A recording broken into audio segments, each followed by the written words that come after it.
This is Leafs Morning Take with Nick Alberga and Jay Rosehill. Now we've got a fight started here right off the bat with Rosehill. 30 minutes of live, nonstop Leafs talk starts now.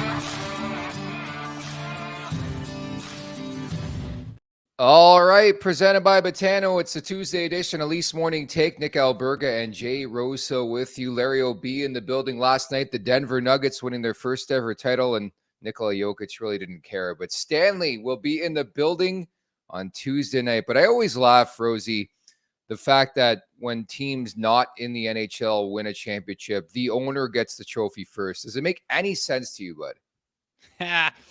No, it really doesn't, man. It seems like, I don't know, it's kind of a pretentious, give me that thing. This is my team. You guys are just my workhorses to, get me what I want. And it is weird. Imagine like the owner grabbed the Stanley Cup first. It would be ridiculous, but just another thing that hockey has got better than the NBA. Dude, it's ass backwards. Let's be honest about it. It makes absolutely no sense. And it makes me wonder if Vegas wins tonight, does Bill Foley get the cup from Mark Stone, man? Because he's one of the more proactive owners in the game. He spent a lot of money to be in Vegas, to put that team there. 6 years in, they're 1 win away from winning a Stanley Cup. But it just made me wonder, too, like, you know how Gary Bettman, the commissioner, always gets booed every year when he hands out the Stanley Cup? Does he get booed in Vegas if they win the Stanley Cup tonight? Good question. I guess depends who. I mean, you'd think the local Vegas crew would be happy with him. He put together this thing. He made the expansion draft in a way where they were competitive right out the gate. But you'd think that the barn will be pretty full with other fans not from Vegas and would know the gig with him and would boo him. I don't know. Why does he get booed? I have my issues with going back to the lockouts and stuff like that. But I don't think many people even know why they're booing, but they just jump on the bandwagon and start booing. But it's kind of shitty because like it's such a great moment and so triumphant. You go back to all the hit pieces and the reels and stuff like that where, Ray Bourque's getting it from Sakic and all these, moments that are so incredible. And then to start that off with something negative like booing is kind of shitty, to be honest. It's almost become tradition, though. Like, imagine 2023 is the year where tradition changes and we boo, or we cheer the commissioner, I should say, when he gives the winning team and awards them the Stanley Cup. And maybe this is the year Vegas wins on home ice at T-Mobile Arena. Remember to subscribe, tap that like button, leave us a review wherever you're checking us out. At the Leafs Nation 401 on YouTube, where you could subscribe. So hit that subscribe button if you're not subscribed right now. Additionally, we're available wherever you find your podcast. Just search Leafs Morning Take and we'll pop up. Don't forget to visit theleafsnation.com for the very latest on all things Toronto Maple Leafs. I had a piece up yesterday that did pretty well, had some traction stemming off our conversation yesterday, Rosie, about Tom Wilson. And I think I titled it perfectly. Imagine Tom Wilson on the right wing of Austin Matthews. It just went perfectly and it sort of blew up. So I was happy. Yeah, we talked about it yesterday. It's someone like that. I mean, we're going to talk today about the defense and, we've talked goaltending and this and that, but to make this team's identity, like, I guess tougher is the word, and more aggressive and more jam is just what they need. I mean, they can cruise through the regular season, and that is great and important. But when it falls apart in the playoffs because the going gets tough, that's a big problem. And you got to round it out with guys like Tom Wilson and the Acharis and the O'Reillys and the Schenners and see what we can build around this team. And ultimately, that needs to rub off and become the identity of this team and make it what it hangs its hat on. And then at the end of the day, that has to rub off on the Mitch Marners and the Nylanders and the Matthews. And those guys need to adopt that identity as well. That's my biggest concern this offseason. Yeah, essentially reshuffling the deck chairs. And they've tried that before. But to me, and I think maybe you agree, maybe you don't, I think that would involve trading a core member of the core four. It just doesn't seem like it's going to happen, at least early on here in the offseason. Thoughts, comments, questions, or concerns, you can drop us a line in the chat down below here on YouTube. We'll get to them a bit later on in the show. But for now, let's get over the boards.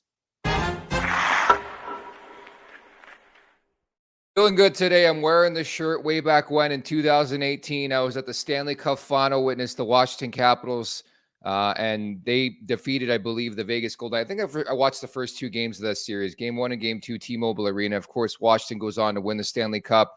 But Vegas in the Cup final again. Just got that feeling. It's unbelievable that they're 6 seasons into this thing, but they're up 3-1 in this series. And the fascinating thing to me, Rosie, about the Florida Panthers, they seem like a team of destiny. It was a storybook run. But that's the one thing I will remember if they go on to lose. They didn't win. Like everything they did here in the postseason was for nothing, in my opinion, if you don't win.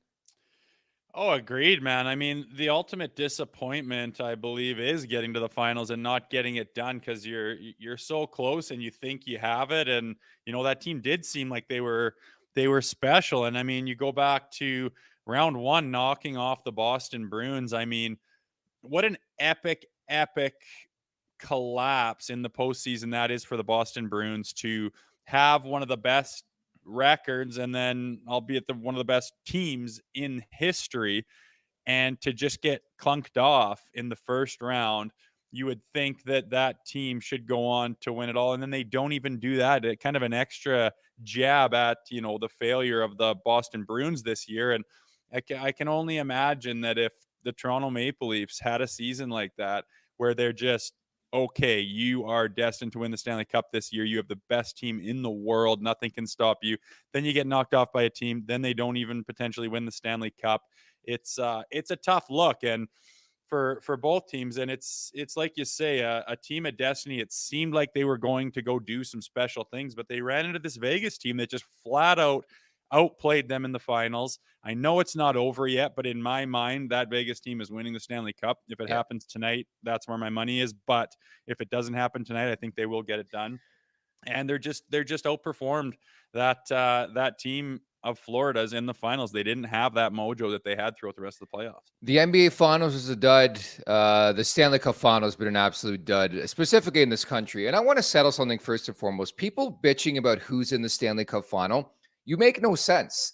Like last time I checked, this league is not scripted. I think Vegas and Florida deserve all the credit in the world for getting in this position. But I never understood, that argument, oh, this Stanley Cup Final sucks because who's in it? Like, what do you want them to do? Like, handpick a team to play in that final? So while the ratings might not be the same as, say, if there was like a Canadian team in there, I think sometimes you just have to accept that two really good teams are squaring off in the Stanley Cup Final. Having said that, I do think it's been a massive dud. It's been very one-sided. In fact, I think Vegas could have swept this series, Rosie.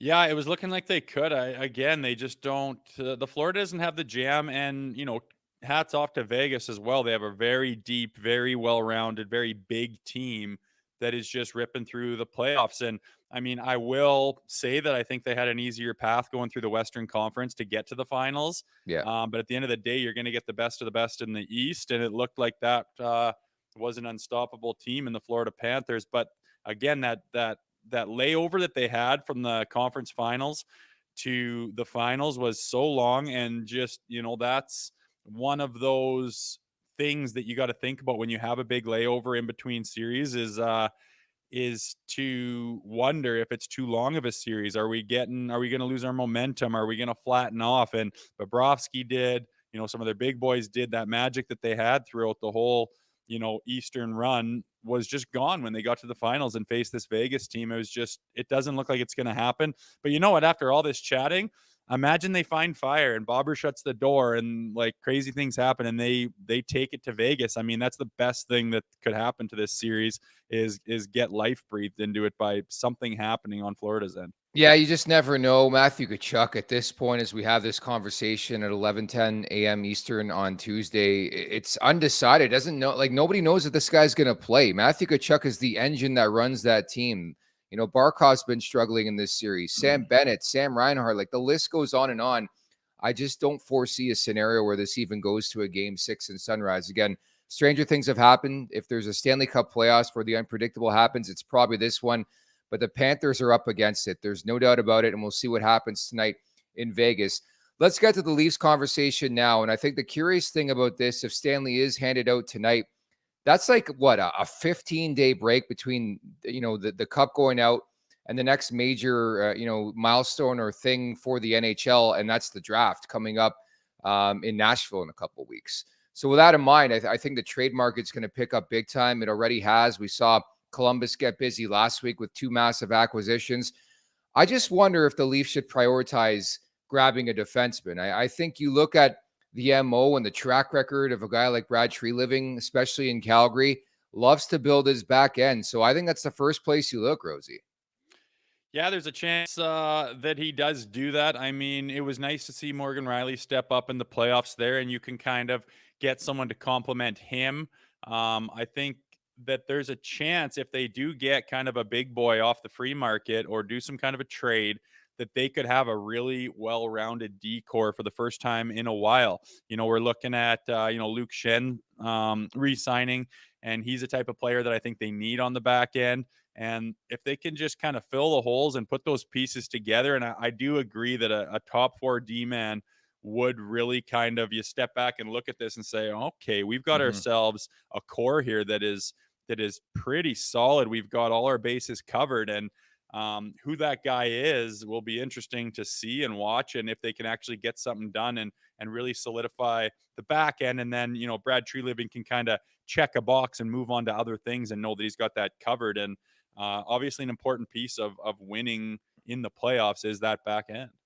Honestly, I think it's paramount they go out and acquire a top 4D, whether it's in free agency. I think it's easier said and done via the trade route, because I just think there's a massive change in the potential and the standard of a defenseman from, say, like 3 to 5. And I just don't know if the Leafs have that middle type player, right? Like, I think you have some guys like Connor Timmins and Timothy Liljegren and Luke Shen I would put into that conversation. But high-end talent like Morgan Riley, okay, considering the postseason he had, he's in my convo. TJ Brody, all in all, I thought it was a disappointing season. Jake McCabe's maybe that middling guy. I just think that in-between is not there. And I think top 4 depth is what I think this team needs to strengthen up and bolster heading into next season. Yeah, I agree. And like you say, you get a guy like that to kind of complement Morgan Riley. And Morgan Riley's, season was kind of average, but he fired it up in the playoffs. So we got to see what kind of game he's going to bring this year. If he wants to have a standout game and really solidify himself as one of those premier defensemen in the league, is probably exactly what he's eyeing to do and what he needs to do to get to that level. And I think that complementing him with another top 4 guy, I think it makes everybody better. You look down the line at those, those Liljegren's and McCabe's and guys that you'd mentioned. I think they all get better if you can add that big boy. Otherwise, it might be a little bit too much pressure on them to be something they're not. And if you can get in another big fella like a top 4 defenseman, a Hannafin from Calgary, for example, all of a sudden those kind of middle core pieces, bottom, handful of defensemen that aren't considered a top 4 premier minute guy can all of a sudden relax into their role and do what they're made to do and not be asked to do something that's maybe beyond their scope. Yeah, the unfortunate thing with all this is I think the cupboards are pretty bare when it comes to a trade. Like, Kyle Dubas did not leave this team with many assets. Matthew Nyes isn't going anywhere. Nick Robertson, we're going to talk about momentarily. I don't know if it's a smart idea to sell low on a player like that. I just don't know in the pipeline if they have players or prospects or picks that would be enough to get like a Noah Hannafin. But I think you make so much sense. Like, that's the type of player I'd go after, even though he's 1 year away from UFA. I just don't know from the asset standpoint if they have enough to do it, which, again, leads into the conversation, Rosie, and it seems like every show we steer to this convo about the core 4. Like, I think if you want to make a substantial difference to this roster, whether it's adding somebody on the back end, you have to take from in there. But everything lies on the Nylander situation more than it does the Matthews situation. But I think there's like a domino effect waiting to happen here in Toronto. Yeah, and I mean, it's hard to say. We've been surprised before where breaking news happens and holy shit, they've been doing this behind the scenes and a big trigger is pulled. But it kind of gets the vibe. I get the feeling that it's not going to happen and that the core 4 will stay together. And I feel like you at the beginning of last year when we started doing the show saying, listen, man, it's Groundhog all fine. Day. It's all fine and dandy when you go through the regular season, but when the going gets tough and you get to start playing playoff hockey, those 4 guys don't seem to have that killer instinct and that clutch factor. And it's hard to believe that a guys like Mitch Marner and Austin Matthews don't have the clutch factor with how good they are. And at least they haven't shown they have the clutch factor. Like, I'm not bashing these guys. I'm just saying the track record, history shows that when they need it in the playoffs, they're not there. You're yelling at the TV. There's 4 minutes left. We're down 1. We need that goal. And you've seen all playoffs long, a guy like Matthew Tkachuk steps up and bangs that goal home for you and gets the team to where they need to be. That's that clutch factor. And none of the guys on this roster, the big boys that are paid the tens of millions, have been able to step up and do it. So if you put them in the same position, like, what's going to change? I mean, another year of experience. Okay, they're starting to get up there in years. They're not in their second, third year anymore. They're not on entry-level contracts. They're guys that have played some years and got some experience, and, confidence after that 60-some goal season by Austin Matthews should have been through the roof, sky high, ready to take that step and be the guy, and it just doesn't happen. So, I mean, I think a lot of Leafs fans are wondering, do we have to break that up in order to replace the type of hockey and the type of team that they have with what they need? And like you said, the well's kind of dry. I mean, there's a lot of eggs in the core 4 basket, and if you need to divvy that up to get what you need, it would be interesting. But again, Brad Treliving needs to have the right deal come along. You don't just make that move for the sake of making it. It has to be a special deal where you feel like you're winning it, and that's very hard to do in this day and age. The question I keep circling back to when I think back to this Maple Leaf season, do they hate to lose? Matthew Tkachuk, does he hate to lose? Mark Stone, does he hate to lose? When I think back again to that Florida Panthers series, they just went into the night. That's it. Say 2. That's it. That's all. Let's move on to a grand old summer. Willie Nylander's in Europe with Rasmus Sandin right now. They're having a great time. But that's the question I kept circling back to, Rosie. Do they hate to lose? Can you answer that question for me, buddy? Well, it's hard. And I mean, I hate, like, it's good that he's hanging out with his buddy. They're on their off season. Yes. That's fine. But it's on the ice. Like, you see that Mark Stone and like the intensity, and he's yelling and he's fucking pissed. He's intense. Yeah. And these guys, these core 4, don't get like that. There's always just kind of like a blank stare on Mitch Marner's face. Austin Matthews is always just kind of like looking down at the ground, kind of in his own But the head. thing is, like, people are like, oh, that's just the way they are. Why are the Leafs the only team with players like that? Every other team, there's a guy who will drag you through the fucking fight. Like, Mark Stone's such a leader, man. He loses, it's like, I'm going to go out kicking and screaming. Matthew Tkachuk, same type of conversation. He's playing maybe on one leg. Who knows what the guy's, dealing with. He's still going to drag his team through the fight. But I just don't see that in the big boys in Toronto.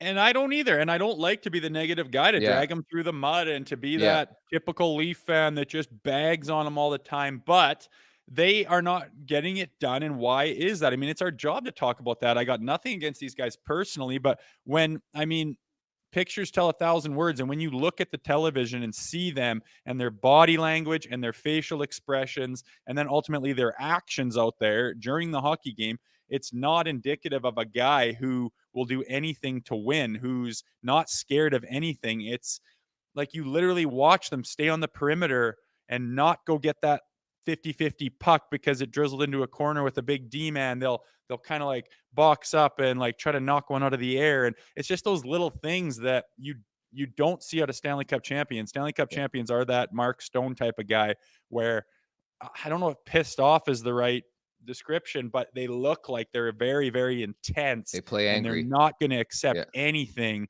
but winning. And that failure is not an option. And ultimately they do fail. And it's that devastating for those types of competitors. But yeah, our guys just don't seem to be that pissed off when they lose. They don't seem to be just gritting their teeth to do anything to win. They just kind of seem like they hope it happens. I hope it happens. I hope we win. And ultimately every year they don't. So whether that means break them up or not, it's hard to say, man. It's a bit of a predicament, and Brad Treliving's got, something on his plate. And if history shows, it seems like general managers come in and just kind of give a trial period and say, let's see what we got here for a year. And that's probably the direction he's going to go. Yeah, maybe we're just being too hard on the big boys again. And I understand sometimes, me personally, I am, but I have a tough time when guys are booking tee times the day after they lose to the Tampa Bay Lightning like they did last year, man. It's a tough look. Just wait a couple days. You can get back out there. I think some teams lose and it's pure devastation for like a month.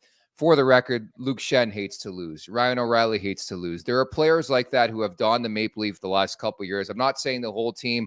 It just ultimately, that's the question I always leave every season asking, does this team hate to lose? And it's up for interpretation. Did Anyways, they actually have tea times the next day? dude, I've covered this team for a while, and that was a story last year. I won't name names, but there was some tea times set up like a day or two after they lost. And then, of course, there's the other side of the media saying, what are they supposed to do? I don't know. Fucking don't do anything for a couple days, man. Act like you're mad. I don't even care if you're mad, like I don't know. That's pretty short-sighted on what market you're in to be doing that. It's like the Phil Kessel thing, sitting in his boat, fucking reeling one in, Exactly, saying man. no place I'd rather be. And he Dude, fucking should be in the playoffs. The media is so great. They found it the next day. It was like tea time. And people will know who I'm talking about, and players, who I'm talking about. But nonetheless, I digress. Let's talk about Nick Robertson. So very curious the other day, 32 Thoughts, the podcast, one of the top podcasts in the world, Elliot Friedman, who we've had on the show, good buddies as well with Jeff Merrick, who taught me a lot about the industry. And, I work with him at Sportsnet, do a great job speculating that Nick Robertson is somebody the Philadelphia Flyers really like. And Nick Robertson could be a guy in need of a change of scenery. But this comes back to me, a guy like Nick Robertson coming off severe shoulder surgery. He's yet to be even close to his potential. It's been a rocky road thus far. I just don't know if it makes sense to sell low on a Nick Robertson right now. It's tough because these young players with potential, you don't have a crystal ball and you don't know what they're going to turn into. And the Leafs do obviously have a history of letting guys go, and they flourish outside and make their fans, palm their face. But you don't know what he's going to be. And I mean, there's times where he looked like, holy smokes, this guy could be a player. And then there's times where it's like, yeah, he's just blending in out there, not really, capable of big things. But again, he's quite young, and you just don't know what he'll develop into. But like we spoke of earlier, like how many pieces do these guys have? How much bait do they have to try to better their team? You can't just say, I'm going to make my team better and not give up anything that's good. If you don't give up anything with potential, with stock, then you're never going to get anything in return. So all these people crying for trades and make your team better. Well, did you think about the other side of that on what you have to give up? It has to be something good, or you just won't get the deal done. Someone else has to want what you have. And how much stock does Nick Robertson would be interesting to see, because there's other outfits and teams out there who go to their scouting staff and say, have you seen this guy? Yeah. Look at his brother. Yeah. We can, he's something that we might be able to steal this guy. And what do we have to give up? Oh, this loner guy that we're going to lose anyways, with a year left on his contract, something of that nature. It could potentially get done, but we don't know what Nick Robertson's going to turn into. But we do need to give something up if we're going to get something in return. And Matthew Nyes is my big prize as far as prospects coming into this franchise. It's going to make some noise. So that leaves Robertson, the guy that could potentially be trade bait. Well, that's the key. I think a guy like Nyes has overtaken Nick Robertson. Like Robertson, we had that conversation for so many years, and unfortunately he just can't stay healthy, where he's like that surefire top 6 guy to play with the big boys. But I think in one fell swoop, Nyes has taken that position. So I say yes. Right to your point, who do you have to give up? I know Nick Robertson, you're probably selling low, but I think there's got to be that one team out there, and that's all it takes. That one team to say, hey, we know who this guy's brother is. We know where he's taken in the draft. We know what he did in junior. That potential is there if he can stay healthy. Let's pick him up. Let's do it. And that's what it lands to with me. I think obviously there's going to be that Dubas contingent, the faithful fans that will never leave this market that say, hey, this guy knew what he was doing. It'll be the biggest mistake that Brad Treliving makes. And I would just say any move Brad Treliving makes is going to be, the Dubas contingent's going to be skeptical on it. I mean, just start there. But there's going to be that part of that rationale that says, you're just not making the right decision by trading a Nick Robertson. But sometimes you have to make tough decisions. I think if it means bringing in another player and you deal Nick Robertson, you have to do it. Yeah, and it just, I mean, if you want to get a lot in return, you got to trade a guy with high stock. A guy like, say, Nick Robertson did play in the playoffs and played well. He would be valuable as trade. You could get more in return for him because of what he's just done. And people would be screaming at their top of their lungs, why would you do that? He was so good. Well, you can't trade a piece of garbage and get anything in return, right? And right now, Robertson has potential. He's from good stock, good pedigree, but he's been, battling injuries and whatnot. What is that going to look like? So it's kind of that middle of the road. And yeah, he could go on to another franchise and have a flourishing career. And everyone could say, remember when he was a Leafs prospect? That's fine. That's hockey. But It is. What is he worth? I guess if you shop him, you're going to find out. Yeah. And ultimately, is he going to be the guy that makes a difference on this roster? Or can you get a guy that would make a difference on this roster? That's ultimately where the trigger's either going to get pulled or, you're going to shake it off and keep the guy. And people need to stop shitting on Scott Laughton. That's the guy who's been linked to the Toronto Maple Leafs. Guy's a stud. He's from Oakville, Ontario, went to my high school. He's a hell of a player. I think he would help this Leafs team out quite a bit. And if it means losing Nick Robertson, you do it. Some people think Nick Robertson's fucking Jason. It drives me insane, dude. Like, again, it's unfortunate this guy can't stay healthy. Yeah, there's potential there, but to get, you got to give, and vice versa. And I think if Philadelphia and Toronto want to make a deal around those two guys, I say go for it. Nonetheless, the Betano wrap-up is presented by Betano.ca. The game starts now, 19 plus. Please play responsibly. So Game 5 of the Stanley Cup Final, Lord Stanley will be in the building. Who do you have tonight, Rosie? I've got Vegas. I think they're going to get it done. I think they're going to have a lot of extra jam to get it done at home. It's always special when the Cup's in the building. I always like to tune in and watch and, see that thing. It's the most incredible trophy in the history of sports. What they do with it, how they pass it out, the way they lift it, the captain takes it. It's always special. I love to watch that. And you better believe that those guys are trying to get it done tonight. It's the hardest one to win, no doubt, is that fourth game in the finals when the Cup's in the building. But I just get the feeling that the wheels have kind of come to a stop on the Florida Panthers, and this Vegas team is destined to hold that cup. And I believe they'll get it done tonight. Yeah, they're ready. They've been banging on that door since their inception into this league. And I know we can joke and say it's been 6 years, Rosie, but every year it's like a conference final, round 2. And I'm a firm believer. You keep banging on that door, one day you're gonna bust through. Look at Tampa, look at Colorado. And I just think it's Vegas's time. Like Aiden Hill, it's been a tremendous story. And to your point, again, just way too many question marks with the Florida Panthers. Bobrovsky's looked a lot more human. I just quite frankly don't think they have a response for the Vegas Golden Knights. So I'm with you. I think Vegas wins tonight. I think if you're looking to extract some juice, in terms of betting, I don't think it's the money line. It's probably the puck line. And specifically, if Florida's down 1 late, they're going to have to pull their goalie. 2 goals. Like, I think there's a good shot if Vegas wins this game, it's by more than 1 goal. So that's where I would look to extract some juice. The Vegas Golden Knights, we're all over them to hoist Lord Stanley tonight at T-Mobile Arena. Last but not least, Rosie, let's look at the chat on fire as per usual. A lot of conversation about top 4 defensemen, what to do, who to go after. Noah Hannafin comes to mind from a couple people here in the chat. And we seem to have lit a fire with the core 4 conversation again, because people are going back and forth. And most people who listen to this podcast know where we stand on this. It's time to do something drastic, no? I mean, they seemed to have a team that just should be able to get it done. And again, it's the same problem, right? It's not that we can't get goaltending. It's not that we have leaky D. It's that we can't score the goal.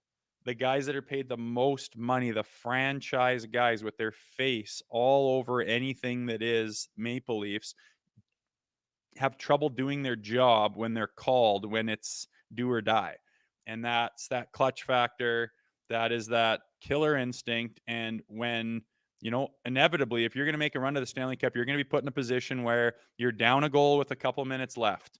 You had a bad start and you got to claw back and you got to regain the lead and all those different things that you need those guys that score big goals, that are the high talent, high paid guys to do their job. And they have not been able to do it. And they've been given the benefit of the doubt. They've been given lots of time. And at the end of the day, it just hasn't worked. So I would not be sad. I don't want to see the same thing happen. It would feel like 2 years of mundane Groundhog Day if they did it again this year. So I would not be sad if they kind of blew something up and had a different look this year. Not crazy blow it up, but just tweak something to try to get a different vibe going when the playoffs happen and you call on someone to be a big time goal scorer. Like, something has to change with those guys. Yeah, I can't disagree with what you're saying, and that's why we've been echoing those sentiments quite a bit. It's been so fun doing this show over the last couple months, and I mentioned to you off air just the reach of where we're going with this show. Had somebody reach out, and she writes in the chat right now, Grace, buds have no passion. Listening all the way in the Philippines, man. Like, I just think it's so tremendous what we've built here so far, and appreciate the sentiments, and thanks for writing in and watching the show, Grace. Donnie Does Dishes. It's just igniting mayhem like I've never seen. It's like Matthew Tkachuk playing in a hockey game, or Brad Marchand stating that Nick Robertson is a cherry picker, hangs out at center ice. He isn't an NHL player. The Flyers aren't interested.